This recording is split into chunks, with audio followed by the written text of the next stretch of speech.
সানিয়ান দ্বিতীয় উপায় ঐক্য কায়েম করার আসসাম ওয়া তাআতু লিওয়ালি আমরিল মুসলিমিন, শুনতে হবে এবং আনুগত্য করতে হবে মুসলিম শাসকের।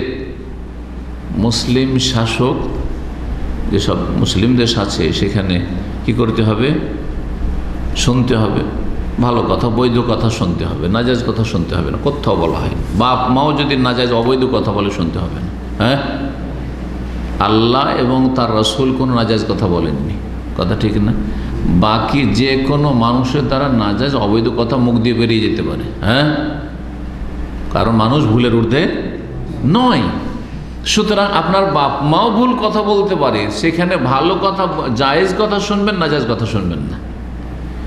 আপনার আলেমও ভুল কথা বলতে পারে, সুতরাং জায়েজটা শুনবেন, নাজায়েজটা শুনবেন না, ভুলটা শুনবেন না, মানবেন না। শুনতে হবে, মানতে হবে বৈধ কথা। এইরকম মুসলিম শাসক ভালো কাজও করছে, মন্দ কাজও করছে, আবার জায়েজ কাজও করছে। জায়েজের ক্ষেত্রে দেশের বৃহৎ স্বার্থে কি করতে হবে? তাদের কথা শুনতে হবে, মানতে হবে, দেশের আইন কানুন নিয়ম নীতিমালা মেনে চলতে হবে। কিন্তু অবৈধ কাজে যদি আপনাকে বলে যে অংশ নাও, অংশ নেবেন না।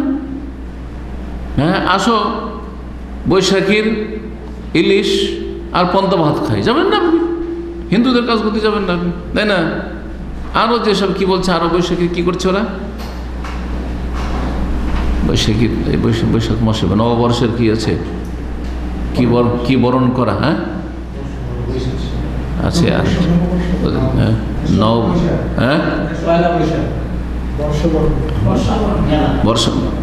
নববর্ষ পালন করা একটা বেদা, কিন্তু ওর চাইতে মারাত্মক একটা শিরকি আকীদা ওইখানে আছে। আর একটা আছে, হ্যাঁ, মঙ্গল শোভাযাত্রা ইত্যাদি। এইরকম হিন্দুদের যেসব মানে শিরকি কর্মকাণ্ড, সেগুলোতে অংশ নিতে হবে, যাবেন না আপনি।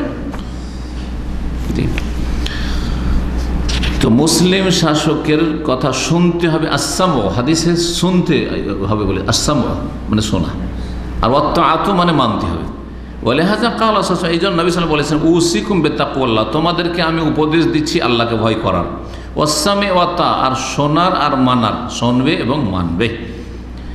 ইন উম্মেরা আলাইকুম আব্দুন হাবশি, তোমাদের উপর যদি হাবশি গোলামকেও যদি নেতা বানিয়ে দেওয়া হয়, আমির বানিয়ে দেওয়া হয়, তারপরেও হাবশিকেও মানবে। তুমি সাদা, নিজেকে তুমি মনে করছো আমি তো বর্ণের দিক থেকে অনেক অ্যাডভান্স, উন্নত, আর তোমার নেতা হচ্ছে কালো নিগ্রো, তারপরও মানতে হবে। ফাইন্নাহু মান ইয়াইশ মিনকুম, তোমাদের মধ্যে যারাই বেঁচে থাকবে, ফাসায়ারা ইখতিলাফান কাসীরা, ধীরে ধীরে অনেক বিরোধ দেখবে, অনেক ফাটল দেখবে, অনেক ইখতিলাফ মুসলিম সমাজে। এই সাহাবায়ে কেরামদের যুগেই ধীরে ধীরে ইখতিলাফ শুরু হলো। খারিজি বেরোলো আলী রাদিয়াল্লাহু আনহু মানে, আবার রাফেজি শিয়া বেরোলো, হ্যাঁ, তারপরে মুরজিয়া বেরোলো, হ্যাঁ, মুতাজিলা বেরোলো, জাহমিয়া বেরোলো। এইভাবে ধীরে ধীরে ধীরে ধীরে আশআরি বেরোলো, মাতুরিদি বেরোলো। ফিরকার শেষ নেই। আকীদার ক্ষেত্রে ফিরকা, আর মাসলা মাসাইলের ক্ষেত্রে ফিরকা, ফিরকা আর ফিরকা, দলাদলি শুরু হয়ে গেল।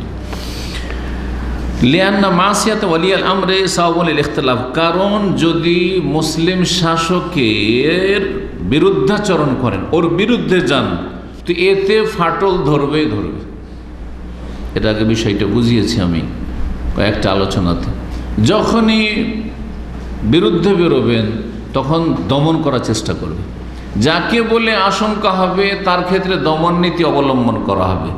সুতরাং যখন আপোষের লড়াই আপনাদের চলবে, তারপরে জনগণ দুই ভাগে বিভক্ত হবে, শুধু শাসকরা নয়, জনগণ দুই ভাগে, কিছু শাসকের পক্ষ নেবে, কিছু বিরোধী। যেমন গণতন্ত্রে আমাদেরকে এই কুফরিতে শিখিয়েছে যে একটা বিরোধী দল থাকবে যারা সবসময় বিরোধিতা করতে থাকবে, আর একটা সেই পার্টির লোক থাকবে যারা অন্ধ, সবসময় ভক্তি করতেই থাকবে, অন্যায়ের ওপর সমর্থন করতে থাকবে।